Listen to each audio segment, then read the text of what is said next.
It's the Fightful MMA Holy Smokes podcast with Showdown Joe and Sean Ross Sapp. Joe, we are likely live. What's up, everybody? May 1st edition of the Holy Smokes podcast. Yours truly, Joe Ferraro. Give me a follow online at Showdown Joe, if you please can.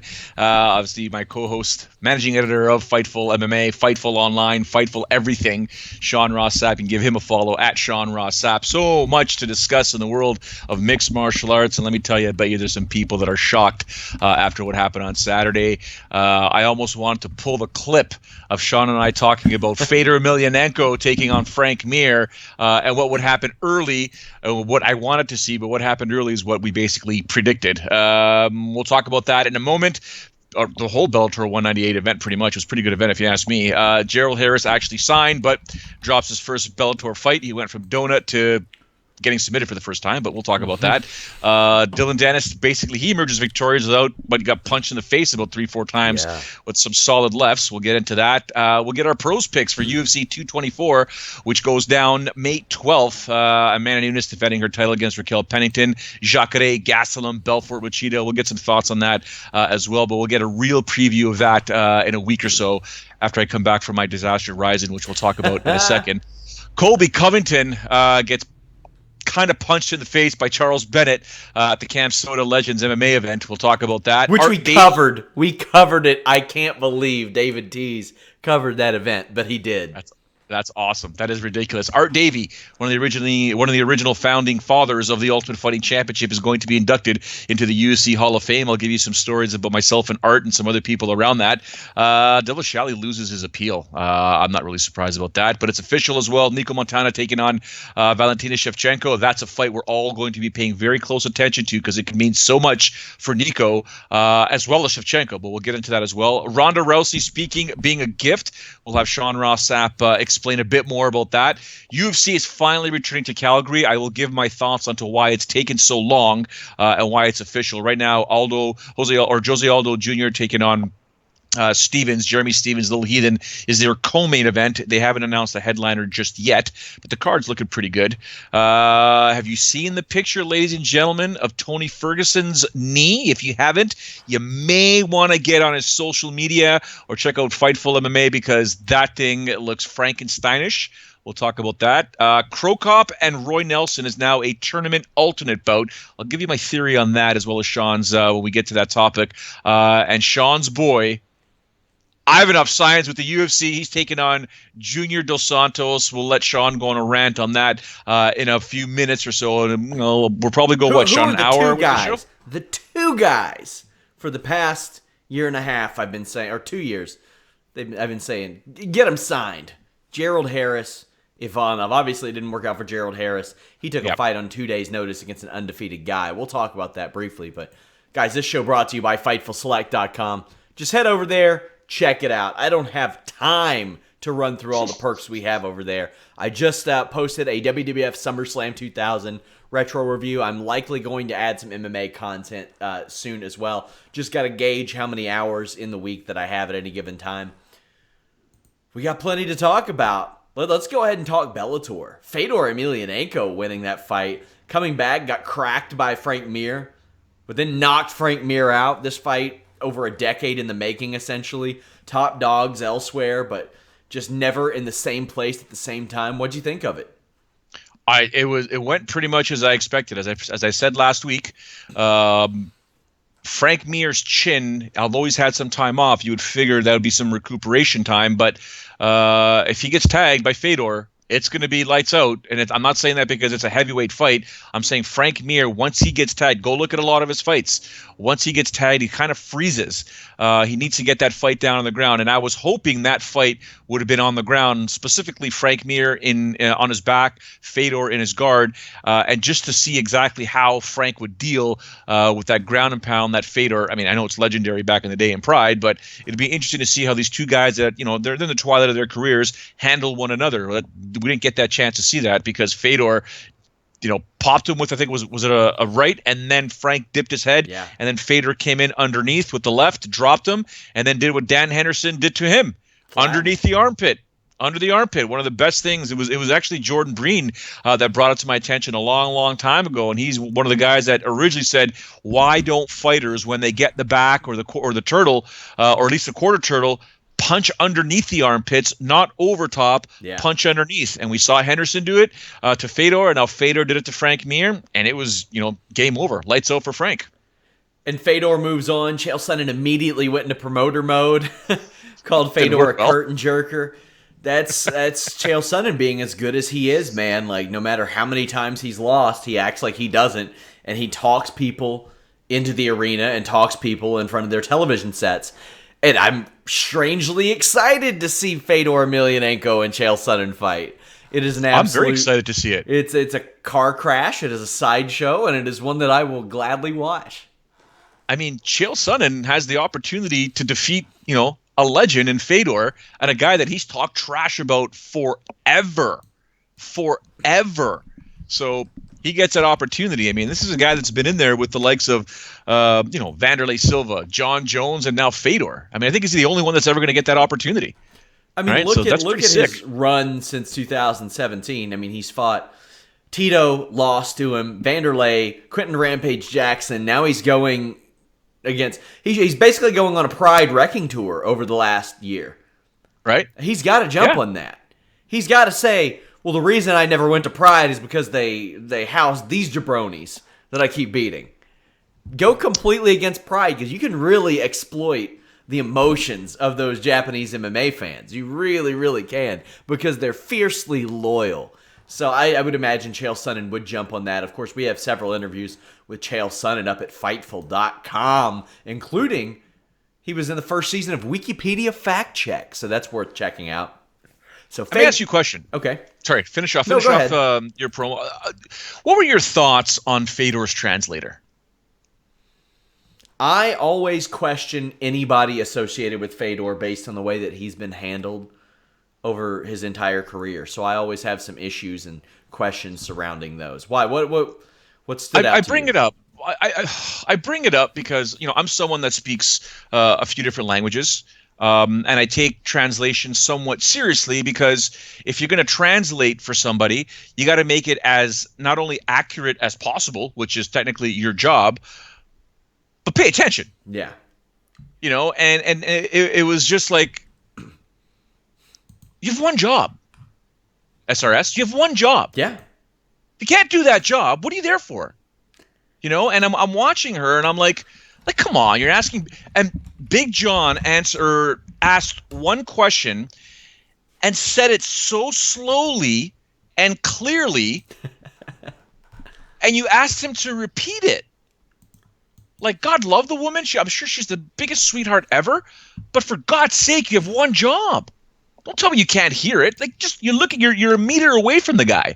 Yeah. Like, it just drives me nuts. And then I've also seen some other, cats in the UFC that have done translation, and I'm like, well, that's a load of BS, because that's not exactly what the question was, and nor was that the answer that was given. Oh yeah, all the time. Right. So kind of drives me nuts. I guess that's one of my pet peeves in mixed martial arts, when there's poor translation both to and from. So anyway, I wanted to get your thoughts. I thought if you would react to that at all. Yeah, man. We used to see that out of Ed Soares all the time. Like, he would deflect more than anything, but I think he knew what he was doing.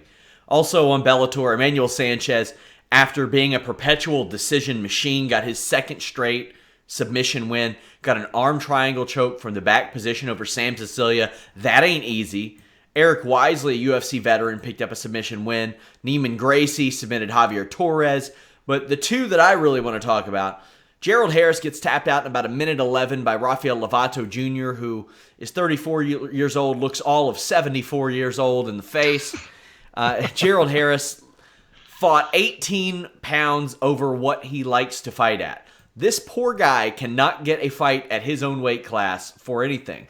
I know that the PFL had some interest in him recently, and he passed on that. He initially passed on Bellator and then said, you know what, let me do it. I hope that Bellator does the right thing and gives him another fight at 170, because he deserves it. And Lovato, no matter what kind of shape a Gerald Harris shows up in, that's a pretty good win. And now back-to-back-to-back, Mike Rhodes, Chris Honeycutt, Gerald Harris. So much respect to the Cincinnati-born Rafael Lovato Jr. But I want to say it's good for Lovato. It's good for Bellator because they wanted to push Lovato. But Gerald Harris is one that I want to see at least get another opportunity. He's 38 years old. He lost a lot of years off his career. He retired in 2013 when he was just 34 years old and missed 3 years. Came back, fought two guys that weren't at his weight, one that was, but he's still the slam machine, and I just want to see him get that shot. Listen, you put it succinctly. He deserves it. Yeah. I think he does. It'd be nice if he can fight a welterweight. That'd be great. But at the same time, I don't know where his head was at. I know he was focused on fighting, but if I told you last Tuesday on the Holy Smokes podcast, Sean Ross Sapp, that Lovato Jr. was going to submit Gerald Harris, what would you have said to me? Oh, I would have said, yeah, I believe. Well, first I would have said, goddamn, Gerald Harris has a fight, because this all happened after our last show. Yeah. A guy that we were excited in seeing fight, John Salter, at least I was, pulled out, and Gerald Harris filled in for him. And if you were to tell me that Lovato would submit Gerald Harris, I would say, yeah, I believe that, because Lovato is that good. Even though Gerald Harris has never been submitted before, well, that's what I'm saying, right? He's never been submitted before. Never been submitted before. If you would have told me it was in a minute, I would have been surprised. 71 seconds, I would have been surprised. But I'm not surprised that Harris got submitted by Lovato, considering he was fighting 18 pounds up, what he likes to fight at. He used to fight at 185, but that was in his younger years. But Lovato's really good, man. Bellator's got some decent prospects, and Lovato's one of them, even though he's 34. Speaking of jiu-jitsu prospects, Dillon Danis got cracked in the face a couple times by Kyle Walker, but that toe hold he yanked out, boy, man, that was as interesting as his hairline, which starts right here. And you're talking about a guy who has a widow's peak since I was a baby.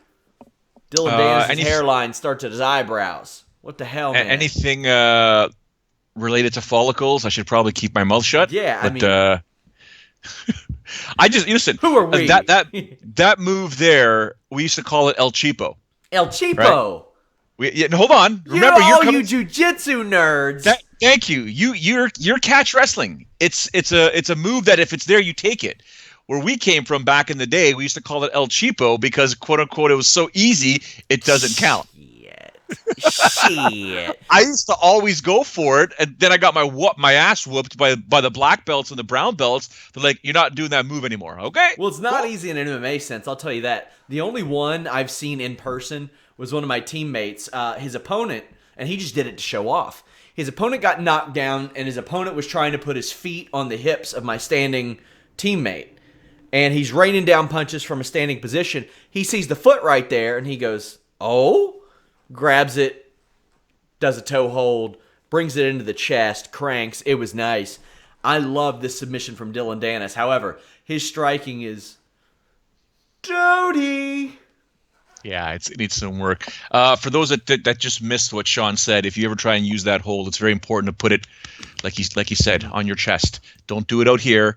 Do it out here because you can hold it tight and you can turn over. Yeah. Just before we get into the striking of Dillon, have you ever felt the ankle pop or the crack? Oh yeah. Hell yeah, man. Yeah. I go through a lot of guilt. That's a stretch. Like if I'm having somebody like help me like get adjusted or something, that's a little stretch I'll have them put me in that and then push it just to where it pops safely, not to where it's like tearing ligaments, just to loosen up my feet, my joints, stuff like that. But you can do it and like kind of push it just a little bit and your ankle will pop. Like I said, it'll crack, whatever. But then if you really go, you'll hear the ligaments and stuff. I've pop. Oh yeah, man. Yeah, so go back to Dillon's striking. I naturally assume, having known about the straight blast gym system for quite some time, that the reason why I liked it back in the day is because it was quote unquote reality based training. Okay, they I forgot what the guy's name, Matt something, very tall guy, one of the founders that really took straight blast to the next level. When I met him in a place called Kitchener in Ontario here, we had a really good conversation. He talked about reality-based training, and the reason why I liked it so much, he said this, Joe. He goes, you can teach somebody how to swim. You could teach them the breaststroke, the backstroke, and blah, blah, blah. But if they don't jump into a pool, they don't know shit. And with straight blast, Jim, everybody has to fight or at least spar. Well, even if it's at 75%, you're still getting strikes thrown at you. You're still doing everything we just learned in class. So I really fell in love with that, because you'd go to certain gyms and, you'd be taught something, striking or blah, blah. Okay, everyone, on the mats, jiu-jitsu. Well, no, we just did striking. Like, can we not do this? So I kind of really appreciated that system. But then you look at Dillon, I assume that, the guy's grappling is, you can't really talk about it. It's insane. It's ridiculous, right? But you figure training with straight blast, or just a general, his striking would be a little bit better coming into his mixed martial arts. With a guy named Conor McGregor, one of the most accurate strikers in the UFC ever. Right? Yeah. Ever. Some people forget that sometimes, lost within the celebrity of Conor McGregor. Now, I know that he's got what a lot of people consider one-punch knockout power, but really he's shown that primarily against Aldo. A lot of it before was his overwhelming accuracy that would chip away at you, because he doesn't have a lot of wasted movement. And I'm ready to see that guy back in the cage again. But still, despite getting cracked a couple times, Dillon Danis still submitted a guy in a minute and a half with a toe hold in an MMA fight. That is very, very impressive. And he's going to be 25 later this year, so he's got a lot of time to develop and learn these things. And that's the other thing. He's still young. Plenty of time to look at that. Even though it was only a minute 38, it was 98 seconds. They can look at that and say, okay, look, here's what you did wrong. Here's where your footwork was incorrectly. Here's where you can't be standing where a guy's about to throw, especially southpaw versus southpaw, which is very difficult to train for, by the way. If you look, the Fightnomics book here that we've talked about before, southpaw versus southpaw, generally speaking, is a very difficult matchup because you think it's orthodox versus orthodox. You're used to that. There are far more orthodox fighters that you could train with, far less southpaw fighters you can train with. So when you get two southpaws together, you think it should be easier. It's actually more difficult. Oh, I started off as a southpaw because I wanted that advantage of learning how to fight against a different, and that other people wouldn't have those looks as often. And I mean, eventually I became a little bit more ambidextrous, but man, it can really be a benefit. Michael Chandler's already taken aim at Dillon Danis. He's planting that seed, and we had wondered prior, where will Michael Chandler land? He intends on staying with Bellator, so he says. So, fair, I would think. I think he has more value to a Bellator than he does to a UFC, especially. I'm not saying that he just turned 32, so he's not like an old guy or anything, but initially, after the Will Brooks fights, it looked like he was cooked, like he was gone, like he was done at that level of his career, but as it turns out, losing to Will Brooks via split decision and Eddie Alvarez aren't terrible things, but Will Brooks is back on the market. Will Brooks might end up back in Bellator as well. And Bellator, even though Michael Chandler has lost 2 in a row, you can headline a Spike show with that third fight. Say, look where they're at. They're at a career crossroads. Like, Will Brooks is not doing too hot. Michael Chandler's on top of his game. He wants to run this back. I think Michael Chandler is keeping his options open. 155, 170, Dillon Danis, Brent Primus, then Will Brooks too. I like what he's doing. He's very smart, and I just love watching Michael Chandler fight. Also, a future guest of Wikipedia Fact Check. You all will be able to see those early access on FightfulSelect.com. Also, our boy Gerald Harris was on there too. But I also want to talk about this the month of May that Bellator has before we go into our first pros pick. We didn't have a lot of high-profile Bellator shows recently. Chandler Gertz, that fell out of what it was supposed to be. You had Ben Henderson, Roger Huerta, okay. Before that, it was the Monster Energy Series. Before that, it was Caldwell and Higo, and that fight was fine, but I mean, it was so short. Before that, it's really been since like February, since a lot of people were talking about a Bellator show, since Mitrione Nelson, Patricky Campos, Heather Hardy fighting. But man, it's just, with all the names they have, we've said this before and before and before, there's no reason they can't put 4 real good fights on a show or interesting fights on a show. And we're seeing that, but this Bellator show on May 12th has the potential of being one of the most boring MMA cards of all time. It does. Look at it. Yeah. Ryan Bader and King Mo could be the most boring. John Fitch, Paul Daly. That could be. Yeah, that if could be Fitch controls the fight, we have the potential of a boring fight. Any Czech Congo fight stands a chance of being the new most boring heavyweight fight of all time. Stands a chance. Jesus. So from those last three, it could be rough. However, they do have CroCop, Roy Nelson at the end of the month at Wembley. They have Carvalho. Hey, don't forget, Aaron Pico's on the card there, eh? Aaron Pico is on the card. You have 199, Carvalho yeah. versus Musashi. You have Michael Page and David Rickles. That is a big question mark for Michael Page. Phil Davis, Linton Vassell. That's a pretty good show. Also on the prelims, Yankova against Kate Jackson. That's surprising to me that is on the prelims instead of I know Aaron Chalmers. A lot of people, he's known out there, but I'm surprised that Yankova and Jackson is on the prelims. But a decent month for Bellator coming up. Yeah, be some fun fights there. But I am intrigued by the John Fitch Paul Daly fight. Yeah, I am only too. because it's old school. It's it's not really relevant to much in the welterweight division per se. But the guy that wins that fight will raise some eyebrows in Bellator's welterweight division. No ifs, ands, or buts. I mean, what are you making of this Ben Askren scenario that he wants to come back to Bellator? Coker, and then people are saying, well, we want to see Askren versus Roy McDonald. Okay. I would love to see it, but I would love to see Ben Askren back. But Scott Coker's, he's not interested in a one-off. And I wouldn't be either. Because, to be honest with you, all due respect to Ben Askren and his abilities, what good is he for a one-off? How many eyeballs is he going to draw? Not many. Not many. Unfortunately, the guy's, 16-0? 18-0 with one no contest. Stone Osborne just said Paul Semtex is going to cost check Fitch for laying on him for 15 minutes. It's a good possibility. Can you imagine? It's a good possibility that's the most exciting thing to happen on that show. Oh, Paul Stone, Daly's you're temper. killing me. What do you think That's Paul awesome. Daly thinks of Conor McGregor's happenings and the fact that he's now banned from the UFC for life for throwing a punch after the bell? Disgusting tactic, sure, but... Well, I think anybody out there that looks at if you're a fighter on any organization, specifically the UFC, and you see that what Conor McGregor gets away with never gets penalized, you're probably going to be pissed, but you're also not bringing in the multi-millions of dollars in eyeballs to the actual event like Conor does. So it sucks in real life. It sucks in general, but it's a reality, man. This is not a ethical sport. It's not an ethical promotion. It's not an ethical way of doing business. It is business, and business comes first unless something really crazy happens. Like, I know throwing a dolly through a bus with UFC fighters is crazy, but not crazy enough for the UFC. Vinny Fernandez says, why isn't Durandamy banned for throwing punches after the bell? Well, in a way, you could say that she is, because she may never fight again. Yeah. How long has it been since she fought? My God, was that her last fight? With Home?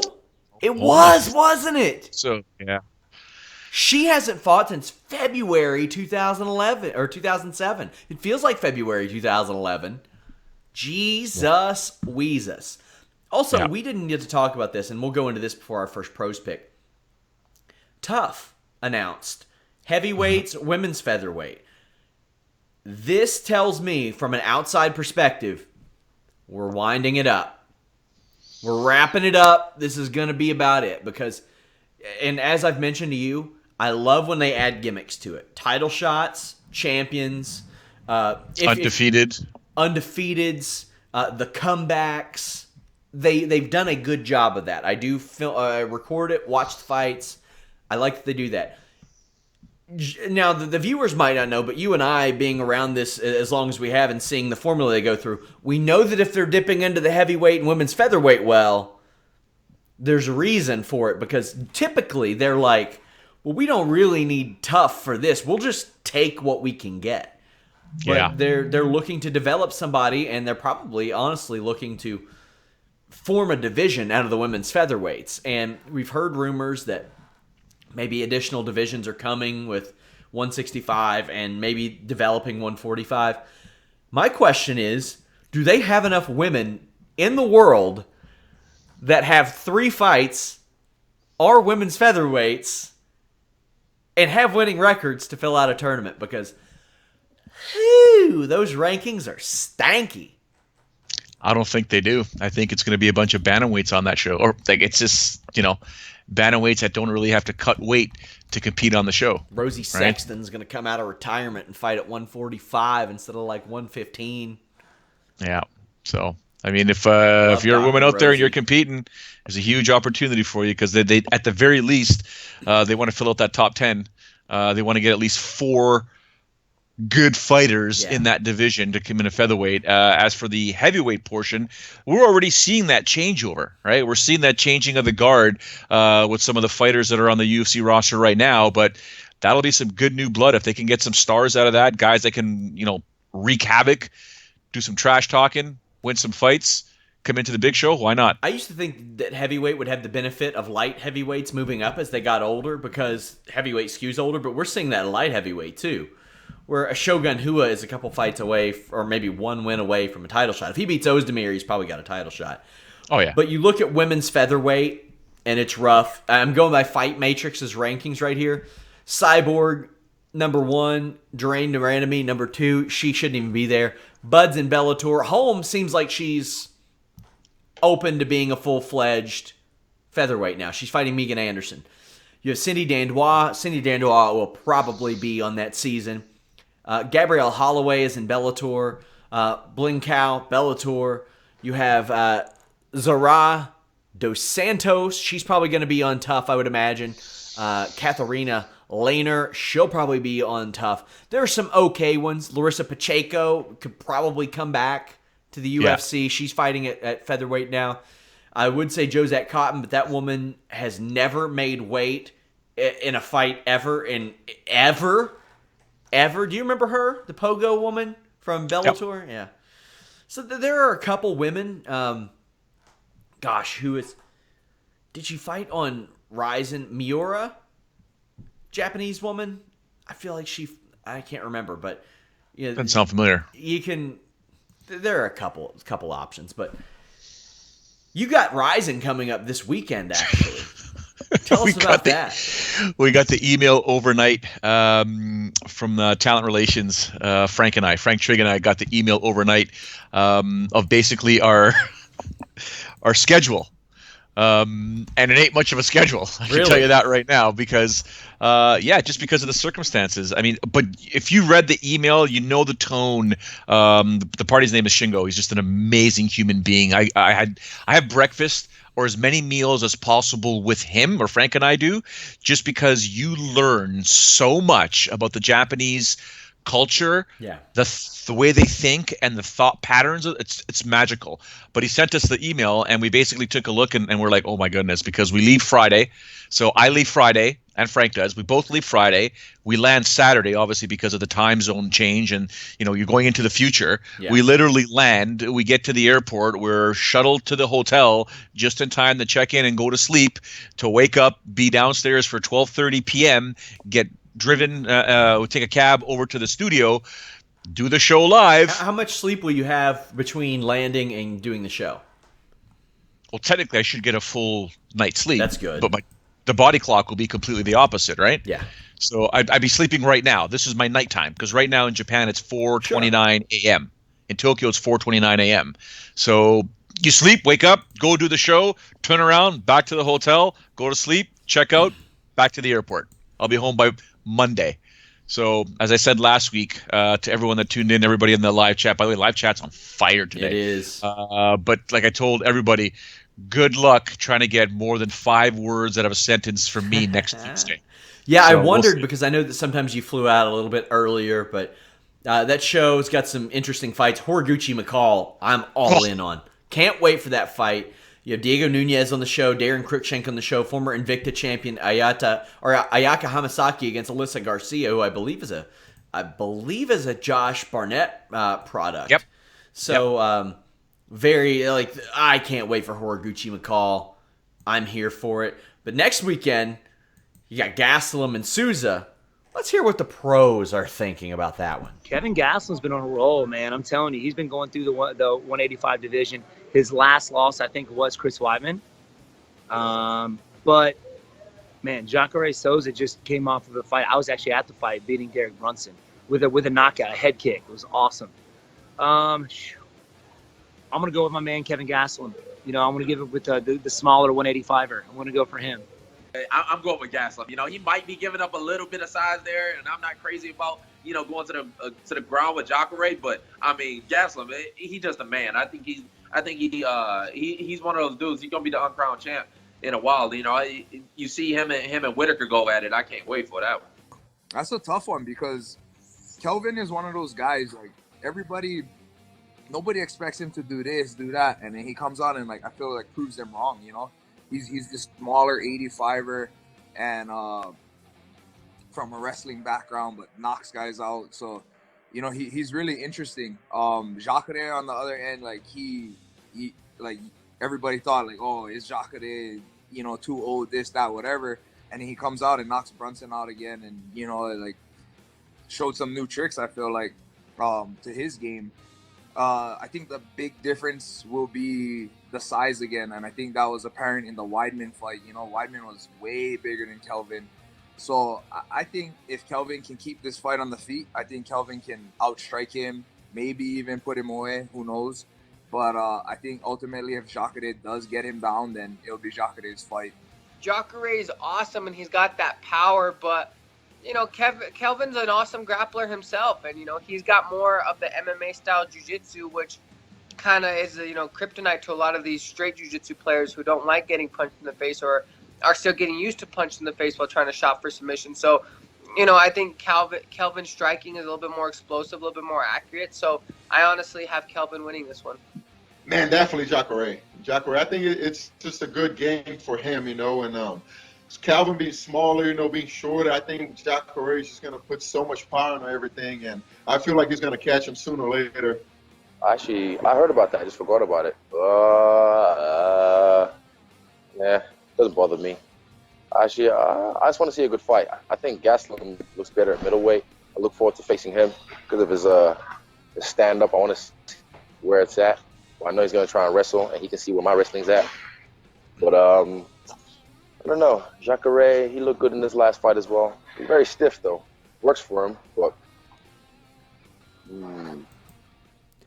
We saw Ray Borg there. I just wanted to wish him well. He has had a rough month between the McGregor incident and his son requiring surgery. Definitely sending our well wishes to Ray Borg. He's a man, tough time. Had to pull out of another fight because of everything. So hope everything gets better for him.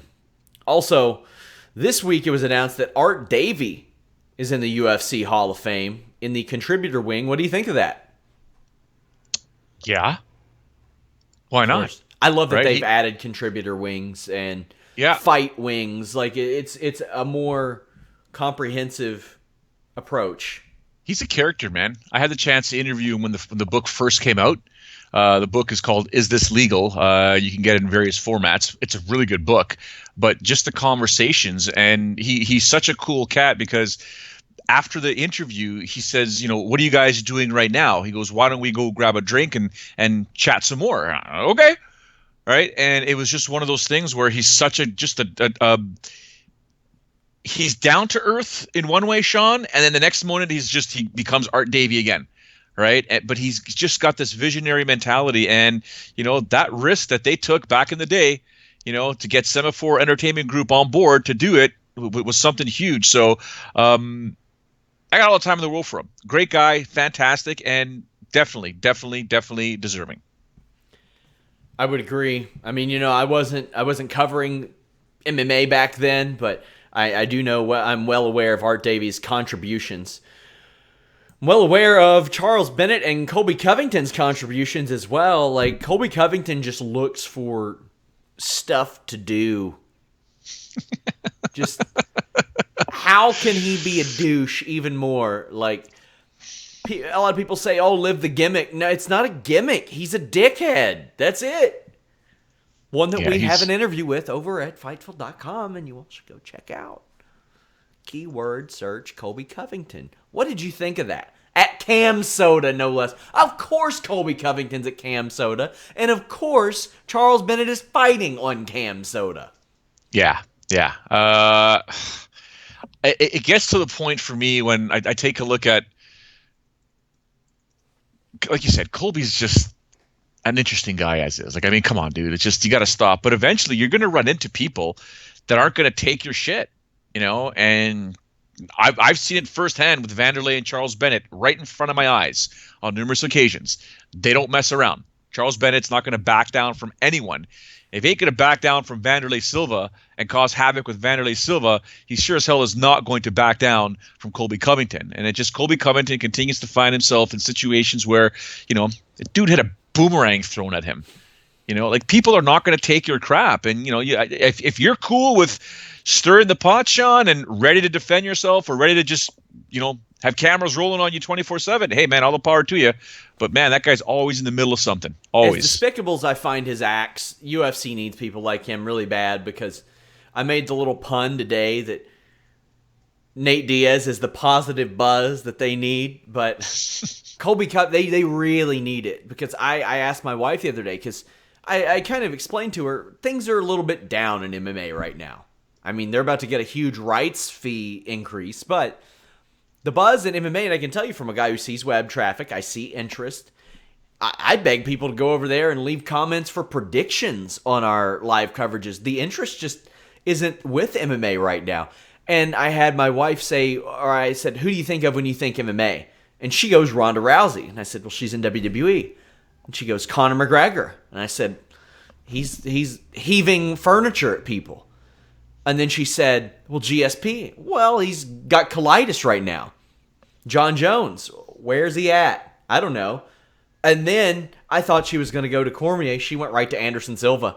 And I said, well, he ain't around either. So you need somebody. I mean, I thought about this a few weeks ago, and I think I may have told you. Right now, Daniel Cormier is the biggest star that they have in my estimation. Like, I think he's the biggest star in the UFC that is actively fighting. And the thing is, he has put a definitive end on his career within 10 months. However, I think that's going to change. I think that he fights Stipe Miocic. If he beats Miocic, I think he's going to fight Brock Lesnar. I think that he's going to fight John Jones again. I think he fights John Jones again just to do it. Because if it's there, why not do it? But UFC needs guys like Colby Covington who will make noise. When they're not fighting, they'll make noise. That was almost an issue that you and I brought up about Darren Till. He had all this buzz after beating a guy who had like 3 straight losses. He had a ton of buzz. But then it was ghost town. For what, 6 months? It felt like a ghost town, Darren Till. Nothing. So in talking to the missus, you got her thoughts. And obviously the missus is a mainstream, quote unquote, mainstream fan, despite being married, just like my wife, married to someone in the mixed martial arts media or someone involved in the sport. Their gauge is different than our gauge. And I've said it a million times. You've heard the two words I always put together: MMA bubble. We live in an MMA bubble, and we talk about it 24/7. It's what we do. It's what we live. It's what we read. To them, it's not a priority. So you take a look at I mean, I had a meeting today downtown. I was telling Sean off air, ladies and gentlemen, that I drove by Jimmy Van's office. I literally honk my horn. That's what I do. But I want to stop in to see Jimmy. But if I stopped in there, I wouldn't have been able to make it in time for the show. So that decision was quick. Come home quickly and get back onto the show. But I was out in a public establishment, had a really good meeting, and I bet you if I walked around, the people that were talking to me, what's going on, blah blah blah. But if I returned the favor and not taking away time from the party that I was meeting with, I could, who's your favorite fighter? What do you want to know? And the questions are always the same: George St. Pierre, Brock Lesnar, Anderson Silva, maybe John Jones, and Ronda Rousey. So there's the mainstream mentality, which is where the UFC makes the majority of their money, because the hardcore UFC fans are going to order the shows, watch the TV shows, order the pay-per-views. They'll be available in the bars. But there is no real, in Canada, there is no real mainstream star to speak of competing in the UFC. Conor McGregor is not competing. George St. Pierre is injured. or he's on the sidelines. It ain't going to be happening anytime soon. You mentioned Daniel Cormier in Canada. Outside of the MMA bubble, if I said DC or Daniel Cormier, I can assure you that not many people would know who he is. So I ask you, in the United States of America, obviously with UFC Tonight airing on obviously a mainstream station, Daniel Cormier's popularity, and I asked the live chat as well, what is his popularity amongst the mainstream fan? Is it big? It's about 350 to 400,000 pay-per-view buys is what it is. For just him, maybe. Mm-hmm. With Miocic, I think they'll do a good number. A good number. 500 to 600,000, I think they'll get out of that. But Miocic is another example, Sean. He's the heavyweight champion of the world, coming off a fight that I would say 85%, 90% of those within the MMA bubble had basically said it ain't going to happen. He's going to lose. Statistically, he's the greatest heavyweight in UFC history. Right? Statistically. And why isn't he arguably the most popular fighter on the UFC roster? He's the heavyweight champion of the world. Imagine if I told you a guy beat Mark Hunt, Andrei Arlovsky, Verdum, Overeem, Dos Santos, and Ngannou back-to-back. Casuals don't know who he is. Now, he is a celeb in Cleveland. He is a big deal in Cleveland. Good for him. Good for him. But that's the issue we face. Also, an issue being faced. Ronda Rousey said in an interview that she doesn't do a lot of interviews because her speaking is a gift. Now, I get what she means.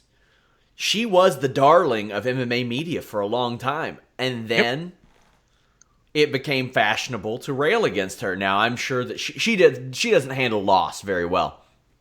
But you see the slant like that even some of her WWE vignettes and promos do. Like, she had a segment in there where she said, after my losses, I felt like I wanted to die. And boy, that was the MMA headline picked up. That was it. Wasn't necessarily the one in pro wrestling as much. She's pretty well beloved in pro wrestling right now. There's that honeymoon phase. Who knows if that will eventually go away. But the difference is the UFC sets you up to talk to MMA media. WWE doesn't set you up to talk with wrestling media. You're talking to like NBC and ABC and Good Morning America, shit like that with WWE. I see what she means, and I feel like the headlines that came of it reinforced her point to a degree. Because that was the one thing they took from that interview. The one thing. However, that being said, it came off very poorly. She has a valid point in what she says, because it's no different than Sean Ross Sapp or me. I'll say Showdown Joe, third person. You post something on social media, right? You post something on social media, and then if you have your notification set on your phone or whatever, you'll see that like, comment, favorited, blah, blah, blah. Okay? When Ronda Rousey does that, if she even dares to have her notifications on, it would drain her battery. Yeah. It would just keep going and going and going and going and going and going. So she doesn't even use Twitter anymore. Yeah. So the mentality is, when she says, when I speak, it's a gift. Well, it's a gift to everybody in the MMA world, WWE world, and the mainstream world, because people will pick it up. They want that. That's content. That's content for Fightful MMA. It's content for Fightful Wrestling, Fightful Online. It's content for every site, even for ABC, NBC, CBC, CBS, Sportsnet, whatever. Half the reason we do Fightful. It's for crossover stuff. Yeah. So she does have a point. Now, is it coming from a place of arrogance? Is it coming from, hey, you know what, she's conceited? No. I think she's bang on. And I've had this conversation with her before. You know, I had it with Miesha Tate when they were both with Strikeforce. You know, I had it after when Ronda was the champ. Just the power of media. And whenever we used to get her via satellite on Sportsnet, you just knew when she was doing the car wash, because with the satellite at the time, Sean, was your Sportsnets, your Fox, your ESPNs, your TSNs, the mainstream stations. Yeah. And she knew that, you know, whatever she says to one, she may have to change it for the next one. But as soon as she's done and that earpiece comes off, Sean, and that makeup comes off her face, instant social media just going crazy for the next 24 to 48 hours.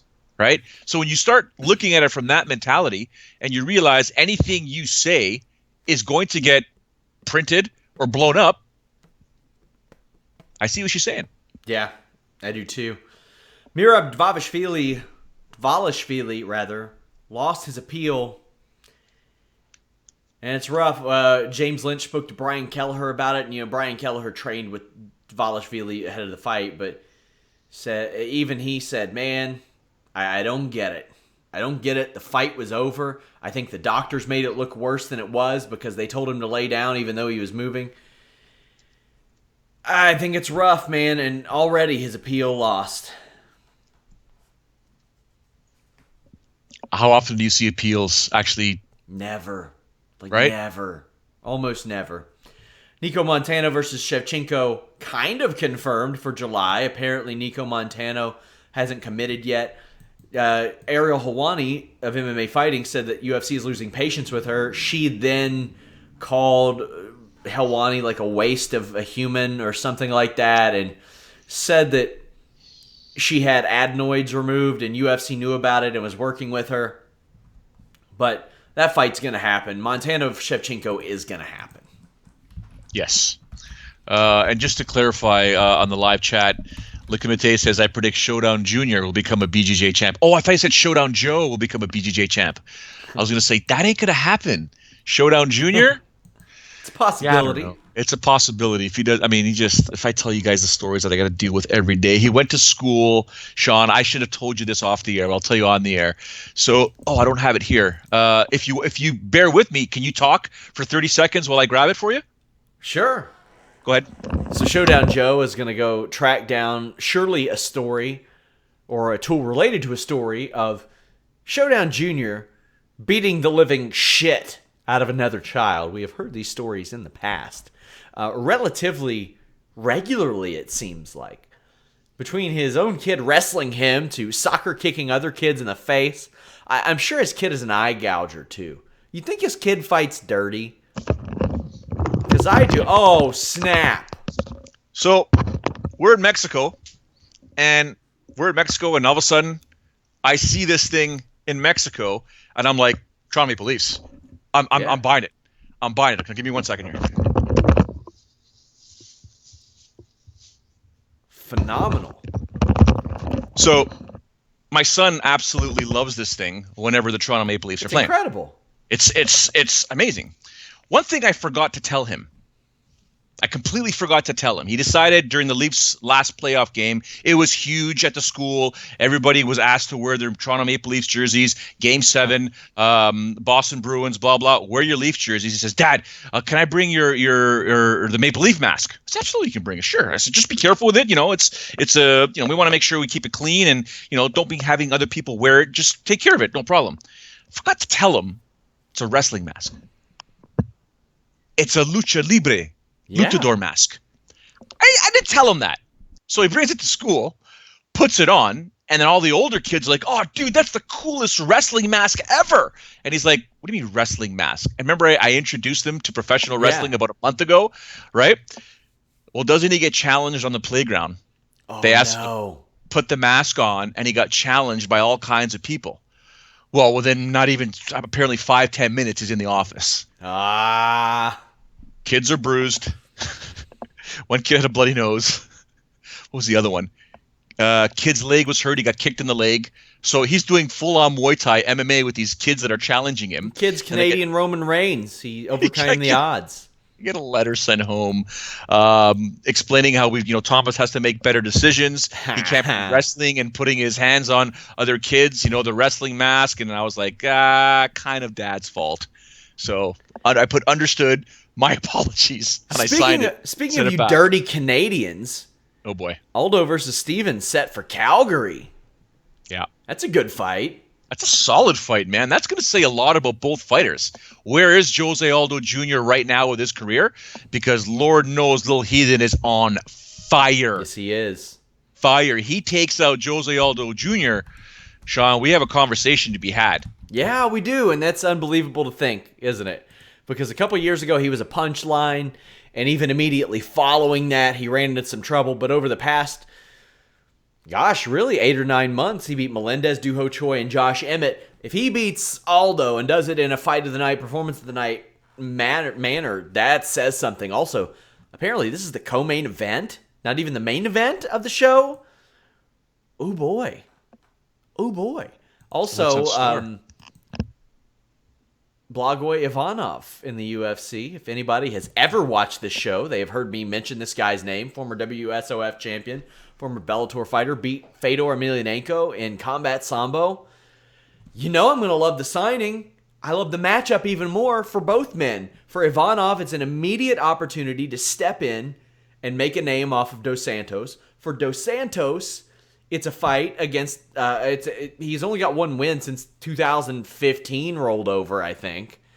So why not put him in there with a guy like Ivanov? It's a huge, huge opportunity for Ivanov.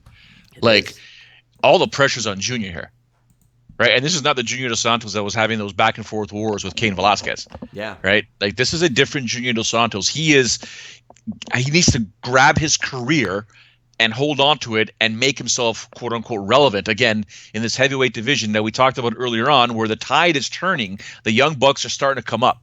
Verdum's losing. Miocic is just decimating everybody. There's Ngannou's still there. Derek Lewis, they're fighting together now. This isn't 24-year-old Junior Dos Santos anymore. Yeah. It's not 26-year-old, however old he was, 27 when he won. He's 34. He only fights once a year. He fought once in 14, 15, 16, 17, and this will be once in 18. And he has alternated wins and losses since being the champion. So, I mean, he's got to get in there. He's got to be active, and he has to win. And Ivanov is the right test for him. And I think that Dos Santos is the right test for Ivanov, because Ivanov is 16-1 with one no contest. His one loss is to a guy named Alexander Volkov, who happens to be a top 10 UFC heavyweight right now, who is 4-0. Get me all the ovs. I'm ready for him. Yeah, Next up is Minikov. Bring Minikov over too. Surprise, surprise. Look at these guys just giving me every single wrestling name they can possibly imagine. These guys are Joshin on fire. Thunder Liger is the best one. Instead of Jushin Thunder Liger. You guys are killing me. You're guys, absolutely come on. killing me. Okay, yeah, somebody already said Canadian Joe instead of Samoa Joe. That one works. Zach McDonald, Italian Stallion, that's taken. That's Rocky. Going back to Calgary for a moment. Yeah. So people had asked me ever since what they called the Calgary debacle when that show went on there. And I said, you know what? You guys had a fantastic show. You had prelims that were ridiculous. And that show was a failure before it started. UFC 149, if I'm not mistaken. It was a failure before the UFC, was because the injuries and the changes and the blah, blah, blah, blah. The show was actually damn good, with the exception of a few fights. I think Hector Lombard was one of them against Tim Boach, if I'm not mistaken. And there was another fight that was boring, but they used those two fights as the epitaph. Basically, this is what UFC did to Calgary and blah, blah, blah. And there was so much bad press in the Calgary media afterwards, and the fan base attacked the UFC forever. I'm a firm believer it left such a bad taste in the UFC's mouth. They just didn't want to go back there. I know Dave Shaw in an interview said that, we've been trying for years. We just haven't able to secure a date. No, I respectfully disagree with Dave. He's probably telling the truth, but I disagree, because if they really wanted to do a show in Calgary, Sean, they would have did it. Yeah. Okay. But it was such a bad taste in their mouth after what happened. They would have to return there with a stacked show, and they're doing it now. But it's been, 4 years or so since, or maybe more. So we'll see how the media there accepts it. We'll see what the fan base says it. But, people were like, who cares? No, it's not who cares. Because if I'm running the UFC, or if I have a say in where the UFC is going to go, I don't want to go back to a market that absolutely ripped apart my product when I did anything and everything possible to save the show with the resources that I had available. You can't just call George St. Pierre and Brock Lesnar at the time and this person, that person, say, hey, I need you on 4 weeks notice, 3 weeks notice, 2 weeks notice. I need you next Saturday to step in there and save this show. It doesn't work like that. And the fan base, not all the fan base, the loudest of the fan base, the complainers, and the media that are just looking for anything to rip apart the UFC anyways back in the day, were ripping it. I was on talk shows, radio talk shows, and television shows the whole week leading up. And then the day that I was leaving, I was fielding calls from the morning at breakfast, Sean, until we got to the airport with various different radio stations talking about it. I'm like, you guys are out of control, man. I mean, there were some amazing fights on that show. And now that it's finally going back, I wish Calgary the best. I think it looks like a fantastic card. A lot of Canadians are on there. It's going to be good. But, you know, you got to be careful. It's like, oh, the UFC was butthurt. Not that they're butthurt. Do you know how many options the UFC has globally to hold events? You know? And they want to go to Western Canada? Yeah, I doubt it. Yeah, so. Guys, next week, UFC 224, Pennington, Nunes. Let's hear the first half of what the pros think. Raquel has come a long way, but she's coming from like 2 injuries. You know, she's taken a lot of time off. I don't think this is a smart time for her to take a title fight. But when you get a title shot, you're going to take a title shot no matter what. So I think that Nunes is going to win that fight just because Raquel's taking so much time off. Yeah, I mean, I think Amanda. I think hands down, I think she'll be a big favorite going into that one, and for good reason. You know, that's a tall mountain to climb, especially in Brazil, trying to get over on Amanda Nunes. I mean, maybe if Amanda plays up to the crowd, you know, kind of comes out with that Verdum style, trying to knock her out, put on a show for the fans. Raquel's smart. Raquel will get the job done. But in any other world besides that, as long as Amanda don't make no mistakes, she should get it. But I think you said it best. I mean, I think we all looking forward to that, her versus Cyborg. I mean, if they could bypass that fight or whatever they want to do, her versus Cyborg is the fight to make. If they can do that one in Brazil, I mean, shit, I might just go down there for that one. Another really, really great fight. You know, I fought Raquel years ago, and she was tough back then, and I've only seen her develop exponentially as a fighter. I should really look up to her. Unfortunately, she's had a rough go as far as injuries are, you know, come into play.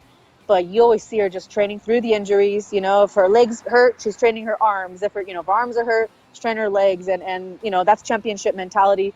And, you know, Amanda, who knows? Maybe Amanda's, you know, gotten complacent and not training as hard. I don't know, you know, but Amanda is the champion for a reason. Another toss-up. And if Raquel won, I wouldn't be surprised.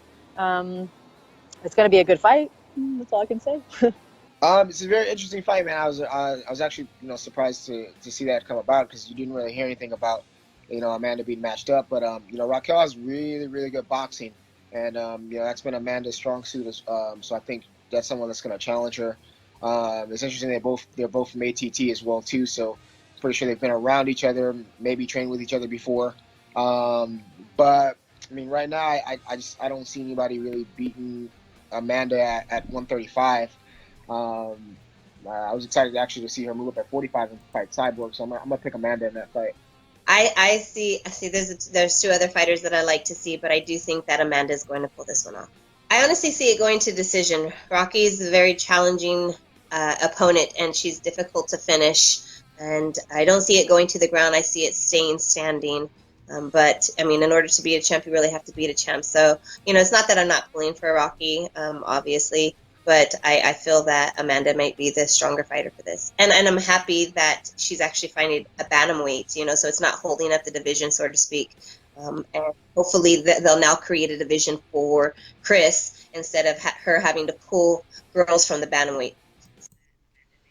Of course, we have the full pros picks over on our YouTube. They're being posted to Fightful.com as well. Just a little heads up, guys. I know some of you just watched the podcast, but go over to FightfulMMA.com. Throughout the next week or so, we're going to have interviews with Wynton Vassell, Stephen Wonderboy Thompson, Bilal Muhammad, Sajara Eubanks, Kate Jackson, Alexia Linick, Brian Kelleher, Andrea Lee, Jared Cannonier. Just tons of people. We've got a lot of big names lined up for you guys. Really, outside of MMA fighting, there are no websites that have more top 15 Bellator and UFC interviews than FightfulMMA.com. It's just, you know, for some reason, the UFC won't credential us. They'll use our quotes on their pros pick videos, even though, you know, WWE, Ring of Honor, Bellator, Cage Warriors, Ryzen, Ring of Honor, Impact Wrestling, all these other companies will credential us. For some reason, the UFC's like, no, we won't credential you. We'll credential people who do 1/8 the traffic of you. It's normal. It sounds completely reasonable, right? They won't... Not somebody who has been nominated for a World MMA Award for Journalist of the Year, like Showdown Joe. Why would they need to credential anybody like that? How about James Lynch, one of the best interviewers in the game? I don't know. Maybe it's because David T's covered Cam Soda, and they think that Cam Soda has a real chance. Did you see the clip of the guy who got tipped? No. Oh, gosh.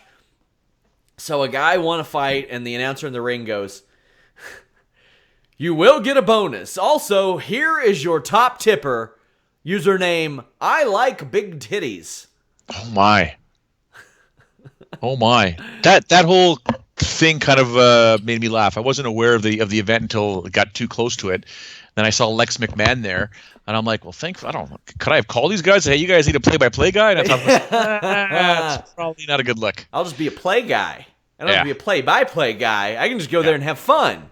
What the hell? Yeah. Do you think that Colby Covington being there was a part of the... Do you think he got the cam girls for his little videos, social media videos, as a part of a deal where he's like, listen, you hook me up with some cam girls for my videos, and I will do your show. I will come there, and I will make a headline on that show.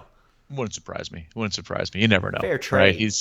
Right? He doesn't come to any Titan shows. Wish he would. It's weird.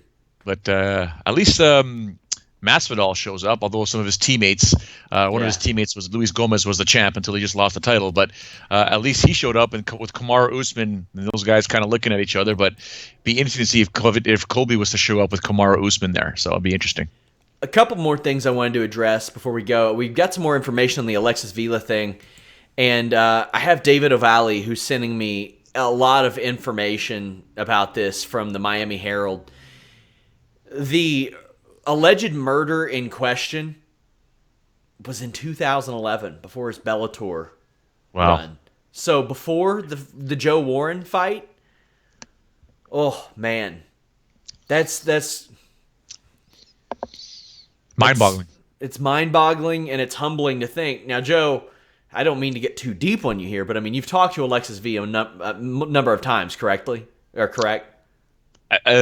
length, yeah.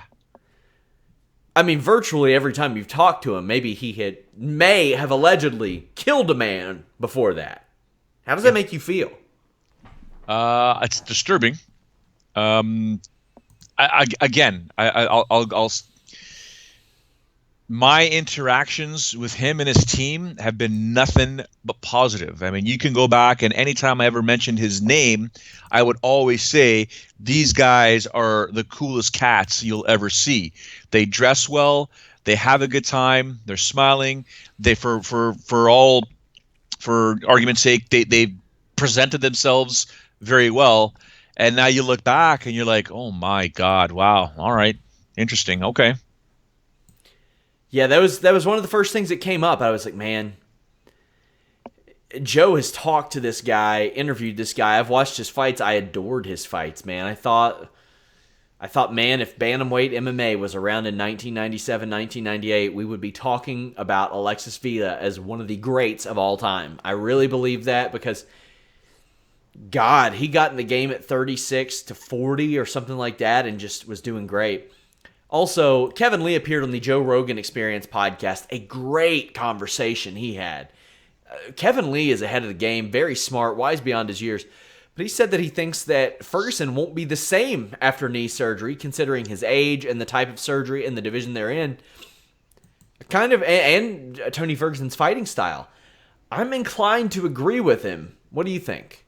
Yeah, I mean, even though it was labeled as a very graphic picture, and I'm the guy whose stomach turns the most out of anyone. I looked at the picture and thought, damn, that's what surgery's kind of looking like. That's what it looks like. That's what happens to the leg. You're cutting it open. I get it, but will he be as mobile? Pretty much everything Kevin Lee was stating, it's not necessarily factual, but there's a high probability that he's right. Right? Like, it's just you take a look at the footwork that Tony has, the way he competes, and then to the dexterity he needs to do what he does on the ground. You better come back 100%. You better do that rehab the way George did it when George had his ACL surgery done, because if you don't come back properly, my goodness, you're going to get that injury all over again. And it just goes to show you how fickle the human body can actually be. These are primed fighters. These are people that train, that put their body through a lot of torture and a lot of pain, but they're conditioned. But it's the small things that can cause the stupidest of injuries. I remember one time, 15, 20 years ago, when my back went out. I had a problem with my pelvic joint. It went out of whack, and the bottom of my spinal cord was all messed up. It didn't happen from MMA. It didn't happen from hockey. It didn't happen from soccer. It didn't happen from any training whatsoever. It happened with me having to bend over and pick something up off the floor. Yeah. Bang, pelvic bone, right up, gone. And it was a good year and a half where I was like, what is going on here? So anyways, it's crazy, but how he's going to come back remains to be seen. I think his priority is not coming back. His priority is rehab. Yeah. His priority is physiotherapy, getting that strength back, getting the mobility back. And you're naturally gifted. You've got the skills. You are a interim champion. You can get back to that, but don't come back too early, man. I know he's older, but at the sake of what? He trains like a maniac too. He really does. We always hear the jokes about him like carrying rocks underwater while doing somersaults and backflips and all this crazy stuff. Guys, follow Joe at Showdown Joe. Follow me at Sean Ross Sapp. As I always say, our MMA section is growing, so I'd appreciate if you all took to Twitter and say, I like this part of the Holy Smokes MMA podcast. I like this about Fightful MMA. Word of mouth really helps us grow, keeps us from spending obscene amounts of money on media buys. It just helps. And this show, we bring you a bunch of guests courtesy of James Lynch. Give him a shout out as well. Leave us a thumbs up, subscribe, leave a comment underneath the video if you're watching after we go live. This podcast is also available on podcast players everywhere. Player FM, SoundCloud, Stitcher, iTunes, all over the place. Guys, follow us at Fightful Online and check out FightfulSelect.com. It's why we're able to bring you this show ad-read free. Thank you all so much. Until next time, we are out.